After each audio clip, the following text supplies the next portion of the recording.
برنامج أوتوكاد. يعتبر برنامج أوتوكاد من أهم البرامج الرسومية والهندسية التي تحتوي على الأبعاد الثنائية والأبعاد الثلاثية. سوف نقوم الآن بالتعريف عن شاشة البرنامج التي تتألف من عدة عناصر. العنصر الأول وهي شاشة الرسم. تكون شاشة الرسم ذات مساحة العمل السوداء التي يمكن إدراج المخططات الرسومية بداخلها. ثانيا، شريط القوائم المنسدلة الموجود في أعلى شاشة البرنامج تحت اسم شريط البرنامج، الذي يحتوي على مجموعة من القوائم المنسدلة كشريط فايل وشريط إديت وغيرها من القوائم. ثالثا، شريط الأدوات الرئيسية الذي يوجد مباشرة بالأسفل من شريط القوائم المنسدلة، يحتوي على مجموعة الأزرار الخاصة بستاندرد بار كما نلاحظ أمامنا من شاشة المشهد. رابعا، شريط خصائص الطبقات يحتوي على مجموعة الطبقات التي يتم التعامل معها في شاشة البرنامج وإمكانية التعديل عليها كما سوف نرى في الدروس اللاحقة. شريط أدوات الرسم درو يحتوي على مجموعة أزرار الخاصة بالرسم في هذا البرنامج، بالإضافة أيضا إلى شريط أدوات التعديل موديفاي. شريط الحالة الموجود في أسفل البرنامج وهو يحتوي على مجموعة الأزرار الخاصة بستيت بار، بالإضافة أيضا إلى شريط سطر الأوامر التي يتم بواسطتها التعرف على الأوامر المدخلة إلى برنامج أوتوكاد. طريقة تنفيذ أوامر أوتوكاد. لدينا ثلاثة طرق رئيسية لتنفيذ أوامر أوتوكاد. الطريقة الأولى وهي من شريط إدخال الأوامر أو شريط الموجه كوماند. يتم كتابة اسم الأمر من لوحة المفاتيح ثم الضغط على زر انتر، حيث أنه لكل أمر اختصار أو طريقة رسمية، وذلك بكتابة اسم الأمر كاملا. فمثلا عند تنفيذ أمر لاين وهو أمر رسم الخط، نتوجه إلى شريط إدخال الأوامر كوماند ونقوم بكتابة اسم الأمر وهو الأمر لاين كما نلاحظ، ثم نقوم بالضغط على انتر فيتم تنفيذ الأمر واستعماله في شاشة المشهد. الطريقة الثانية من القوائم، فمثلا نستطيع الوصول إلى الأمر لاين وذلك من القائمة المنسدلة درو، حيث تنسدل لدينا قائمة نختار منها الأمر لاين. الطريقة الثالثة وهي طريق الأزرار المساعدة الموجودة على يسار البرنامج، نختار منها الزر لاين ثم نقوم بتنفيذ الأمر.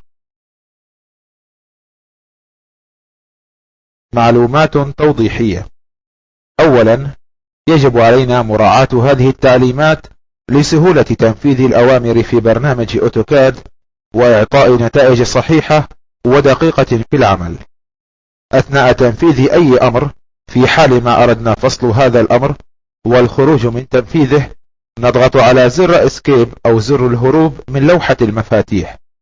فمثلا عند تنفيذ أحد الأوامر وليكن الأمر لاين، نضغط عليه ونقوم برسمه في ساحة الرسم، وعند الانتهاء من الرسم نقوم بالضغط على زر اسكيب أو زر الهروب من لوحة المفاتيح فيتم فصل هذا الأمر. ثانيا، لتكرار آخر أمر تم استخدامه نقوم بالضغط على زر انتر من لوحة المفاتيح، نضغط عليه فيتم تنفيذ آخر أمر. يتم مشاهدة الأوامر التي يتم تنفيذها وذلك من شريط إدخال الأوامر الموجود في أسفل شاشة أوتوكاد. ثالثا، الزر F2 يقوم هذا الزر بجعل منطقة الأوامر تعادل كامل الشاشة أو ما يعادلها، نضغط عليه ونشاهد النتيجة. تم التحكم بلوحة توجه الأوامر وجعلها بما يعادل كامل الشاشة تقريبا، وبالضغط عليه مرة أخرى يتم استعادته إلى الوضع الطبيعي. في حال ما أردنا مسح كامل الشاشة نستطيع اختيار أمر المسح وهو أمر الريز، ونقوم بالضغط عليه، ثم نكتب كلمة all وذلك عند شريط موجه الأوامر، ونضغط على زر انتر مرتين متتاليتين فيتم مسح كامل شاشة العمل أو مساحة الرسم. طرق إدخال الإحداثيات إلى برنامج أوتوكاد. هناك عدة طرق لإدخال الإحداثيات إلى برنامج أوتوكاد، والمقصود بالإحداثيات هي مكان توضع نقطة ما في ساحة العمل. سوف نقوم الآن بشرح إحدى هذه الطرق، وهي الطريقة الأولى، الإحداثيات الديكارتية المطلقة. تستعمل هذه الإحداثيات لتوضع نقطة على ساحة العمل استنادا إلى x.y. نشاهد طريقة إدخال الإحداثيات، وذلك من مكان توجه الأوامر في شريط كوماند. فمثلا لرسم الشكل الظاهر أمامنا على ساحة الرسم نبتدئ بالنقطة الأولى.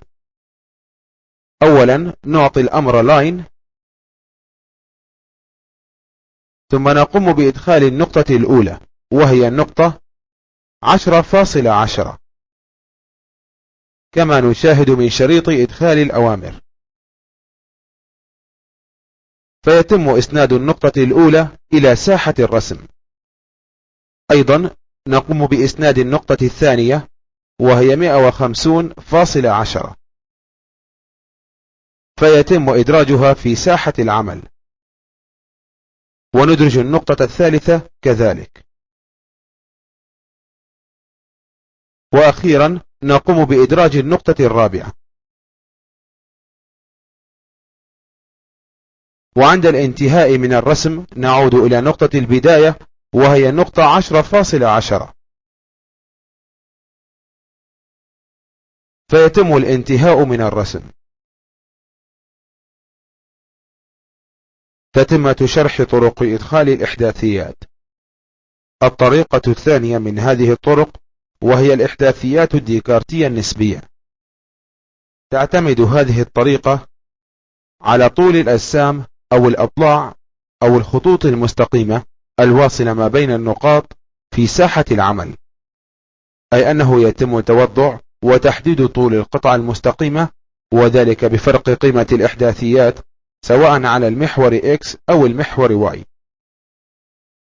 حيث نعطي في هذه الحالة كما هو ظاهر أمامنا في شريط الكوماند الصيغة التالية @x.y، وهي دلالة على وجود أطوال وليس نقط إحداثيات. فبالتالي لرسم الشكل السابق أو الظاهر أمامنا على ساحة الرسم نقوم بما يلي. أولا ننفذ الأمر لاين، وذلك باختياره بإحدى طرق الاختيار التي تم شرحها سابقا. ثم نقوم بإدراج نقطة البداية وهي النقطة 10.10. ثانيا نقوم بتوضع قيمة طول القطعة المستقيمة الأولى، وذلك بعد إدراج الرمز آت، وهي الطول 140.0، وهي دلالة على أن طول القطعة المستقيمة على المحور X 140 وعلى المحور Y 0. ندرج طول القطعة الثانية وهي آت 0.50 كما هو ظاهر أمامنا من شريط إدخال الأوامر.